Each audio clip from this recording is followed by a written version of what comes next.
آپ نے فرمایا مجھے اللہ تعالیٰ کی طرف سے حکم دیا گیا کہ لوگوں سے جنگ کروں، اور اس وقت تک وہ اس بات کا کب تک کروں؟ جب تک کہ وہ اس بات کا اقرار کر لے کہ اللہ کے سوا کوئی معبود نہیں، اور یہ کہ محمد صلی اللہ علیہ وسلم اللہ کے سچے رسول ہیں، اور نماز ادا کرنے لگیں اور زکوٰۃ دیں۔ جس وقت وہ یہ کرنے لگیں گے تو مجھ سے اپنے جان و مال کو محفوظ کر لیں گے سوائے اسلام کے حق کے۔ رہا ان کے دل کا حال، ان کا حساب اللہ کے ذمے ہے۔ یعنی میں تو ظاہر پہ قیاس کروں گا، میں زیادہ کھوج نہیں کروں گا، اللہ ان کے ساتھ جو معاملہ کرے۔ محسوس کیجئے۔ پھر اسی طرح انبیاء کرام اور امت وسط کی گواہی کیسے ہوگی، اس کو حدیث میں پڑھتے ہیں۔ صحیح بخاری کی روایت ہے 4487، رسول اللہ صلی اللہ علیہ وسلم نے فرمایا قیامت کے دن نوح علیہ السلام کو بلایا جائے گا، وہ عرض کریں گے لبیک و سعدیک یا رب۔ اللہ تعالیٰ فرمائیں گے کیا تم نے میرا پیغام پہنچا دیا تھا؟ نوح علیہ السلام عرض کریں گے کہ میں نے پہنچا دیا تھا۔ پھر ان کی امت سے پوچھا جائے گا کیا انہوں نے میرا پیغام پہنچا دیا تھا؟ آپ دیکھیے یہ ساری گواہیاں آج شہید لے رہا ہے جس کو لمحے لمحے کی خبر ہے، لیکن یہ حجتیں تمام ہو رہی ہیں۔ تو لوگ کیا کہیں گے؟ ہمارے ہاں تو کوئی ڈرانے والا ہی نہیں آیا۔ یہ بالکل وہی بات ہے جیسے سورۃ ملک میں رات کو آپ پڑھتے ہوں گے، الم یاتکم نذیر قالوا بلا۔ ہاں کیوں نہیں؟ پوچھا جائے گا کوئی ڈرانے والا نہیں آیا تھا؟ جہنم میں جا کے کہیں گے آیا تھا، پہلے انکار کر رہے ہیں میدان محشر میں۔ اللہ تعالیٰ فرمائے گا نوح علیہ السلام سے کیا آپ کے حق میں کوئی گواہی بھی دے سکتا ہے؟ وہ کہیں گے کہ محمد صلی اللہ علیہ وسلم اور ان کی امت میری گواہ ہے۔ چنانچہ آپ کی امت ان کے حق میں گواہی دے گی کہ انہوں نے پیغام پہنچا دیا تھا، اور رسول صلی اللہ علیہ وسلم اپنی امت کے حق میں گواہی دیں گے کہ انہوں نے سچی گواہی دی ہے۔ یہی مراد ہے اللہ کے اس ارشاد سے، دوسرے پارے کی بالکل شروع کی آیت ہے وَكَذَلِكَ جَعَلْنَاكُمْ أُمَّةً وَسَطًا لِتَكُونُوا شُهَدَاءَ عَلَى النَّاسِ وَيَكُونَ الرَّسُولُ عَلَيْكُمْ شَهِيدًا، اور یہ کہ اسی طرح ہم نے تم کو امت وسط بنایا تاکہ تم لوگوں کے لیے گواہی دو اور رسول تمہارے لیے گواہی دیں۔ تو گویا کہ اللہ نے اپنے لیے جو نام الشہید پسند کیا، اسی کو اپنے پیارے انبیاء کرام کے لیے بھی، اور اسی طرح سے انبیاء کرام کی امتوں کے لیے بھی پسند کیا۔ تو کیا آپ میں شہادت حق کی گواہیاں دینے کے لیے تیار ہیں؟ آپ دیکھیے کہ اوپر آپ نے پڑھا والراسخون فی العلم، علم والوں کی گواہی، اور یہاں یہ گواہی۔ تو یہ جو آپ علم حاصل کر رہے ہیں نا، یہ شہادت حق کا پہلا رستہ ہے۔ آپ علم لے کر گواہ بننے کی تیاریاں کریں۔ دیکھیں نا، گواہی کون دیتا ہے؟ جس نے اپنی آنکھوں سے مشاہدہ کیا ہوتا ہے، اور آپ وہ حدیث تفصیل سے پڑھتے اور سنتے انہی آیتوں کی تفسیر میں کہ قیامت کے دن جب امت مسلمہ بلائی جائے گی اور حضرت نوح کے بارے میں گواہی دے گی، تو حضرت نوح کی قوم کہے گی بھئی تم تو تھے ہی نہیں ادھر، تمہیں کس نے بتایا؟ یعنی اعتراض کرے گی، جیسے عدالتوں میں جرا ہوتی ہے۔ کہا جائے گا اچھا بھئی اب تم بتاؤ، تو وہ کہیں گے ہم نے اللہ تیری کتاب میں پڑھا۔ علم بہت پیاری چیز ہے، اپنی نسلوں کو علم میں کھپا دیجیے۔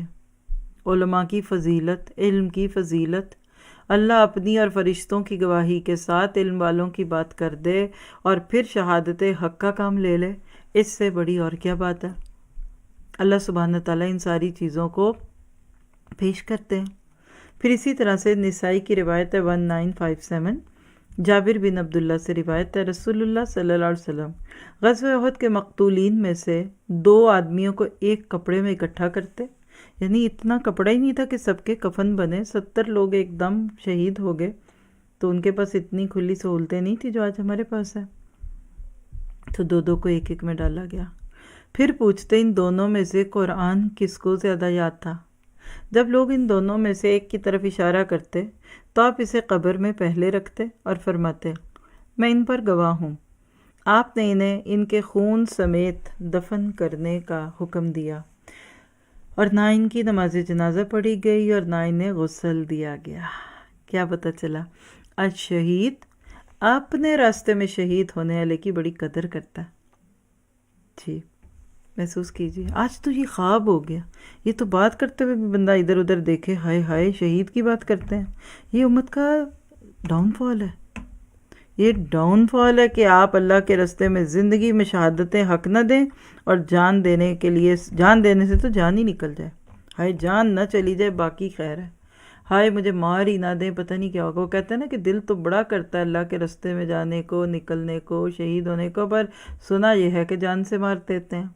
جان نہ جائے نا پھر ہم بڑے اچھے تھے، پھر ہم اللہ کے رستوں میں نکلتے، مزے کرتے، جو بھی، بس جان نہ جائے۔ زخم لگتا ہے نا، زخم نہ لگے باقی ٹھیک تھا، چوٹ نہ لگے پھر ٹھیک تھا۔ آپ اپنے دل میں نیت کیجیے۔ آپ دیکھیے کہ شہادت کے کئی درجے ہیں نا، اور آپ حیران ہوتے ہیں اس بندے کو بھی شہادت کا درجہ مل جاتا ہے جس کے دل میں شہید ہونے کا شوق ہوتا ہے، چاہے گھر کے بستر پہ جائے۔ تو ہم تو خوفزدہ ہوتے ہیں، اور ہماری خوف چاہت سے کچھ نہیں ہونا۔ اگر سچے نہیں ہیں تو اللہ ہمیں نہیں لے گا، گھر بیٹھے رہیں، کچھ نہیں ہوگا، لیکن باتوں کو محسوس کرنے کی ضرورت ہے۔ پھر اسی طرح سے آپ دیکھیے کہ شہید قرآن پڑھنے والوں کے لیے خود گواہ ہوگا۔ کیسے گواہ ہوگا؟ کیا معاملہ ہوگا؟ محسوس کیجئے، پہلے تو آپ اس کو انجوائے کیجئے، مصحف کو دیکھیے، پھولوں کو دیکھیے۔ آپ بھی قرآن پڑھتے ہیں، مجھے بھی اللہ تھوڑا بہت موقع دیتا ہے، اللہ زیادہ توفیق دے۔ کل آپ کے لیے کیسے گواہیاں ہوں گی سنیے، بڑی خوبصورت روایت ہے، صحیح مسلم میں 1874۔ ابو امامہ باہلی راوی ہیں، کہتے ہیں کہ میں نے رسول اللہ صلی اللہ علیہ وسلم سے سنا، آپ فرماتے تھے قرآن پڑھو، اس لیے کہ وہ قیامت کے دن اپنے پڑھنے والوں کا سفارشی ہو کر آئے گا، اور 2 صورتیں چمکتی پڑھو، سورہ بقرہ اور آل عمران، اس لیے کہ وہ میدان قیامت میں آئیں گی، گویا 2 بادل ہیں، یا وہ 2 صائبان ہیں، یا 2 ٹکڑیاں ہیں اڑتے جانوروں کی، اور حجت کرتی بھی آئیں گی اور اپنے لوگوں کی طرف، اور سورۃ بقرہ پڑھو کہ لینا اس کا برکت ہے اور چھوڑنا اس کا حسرت ہے، اور جادوگر اس کا مقابلہ نہیں کر سکتے۔ تو آپ دیکھیے قیامت کے دن یہ قرآن آپ کا انٹرسیسر بنے گا۔ دنیا میں لوگ بہت ڈرتے ہیں گواہیاں دینے سے، لیکن قرآن سے وقت گزاریے، قرآن پاک آپ کے لیے بہترین گواہ بنے گا۔ پھر اسی طرح سے وضو کے بعد کلمہ شہادت پڑھنا جنت میں لے جانے والا عمل ہے، اس کو بھی دیکھ لیتے ہیں حدیث کی روشنی میں۔ سنن ابن ماجہ کی روایت 419، عبداللہ بن عمر راوی ہیں، رسول اللہ صلی اللہ علیہ وسلم نے اعضائے وضو کو ایک ایک بار دھویا اور فرمایا، یہ اس شخص کا وضو ہے کہ اللہ تعالیٰ اس کے بغیر نماز قبول نہیں فرماتا۔ پھر 2 بار دھویا اور فرمایا، یہ ایک مناسب درجے کا وضو ہے، اور پھر 3 بار دھویا اور فرمایا، یہ سب سے کامل وضو ہے، اور یہی میرا اور اللہ کے خلیل ابراہیم علیہ السلام کا وضو ہے۔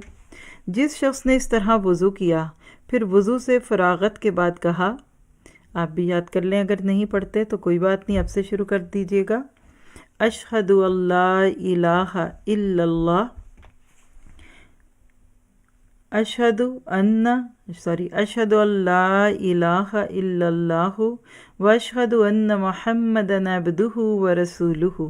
کتنے آسان کلمات ہیں، یاد کرنے بھی آسان ہے، پڑھنے بھی آسان ہے، دیکھ کے پڑھ لیجئے، کوئی مشکل بھی تو نہیں ہے، لیکن دل سے پڑھیے، سوچ کے پڑھیے۔ یعنی میں گواہی دیتا ہوں اس بات کی کہ اس کے سوا کوئی الہ نہیں، اور میں اس بات کی گواہی دیتا ہوں کہ محمد اس کے بندے اور اس کے رسول ہیں صلی اللہ علیہ وسلم۔ فرمایا اس کے لیے جنت کے 8 دروازے کھول دیے جاتے ہیں، وہ جس سے چاہے داخل ہو۔ اللہم اجعلنا منہم۔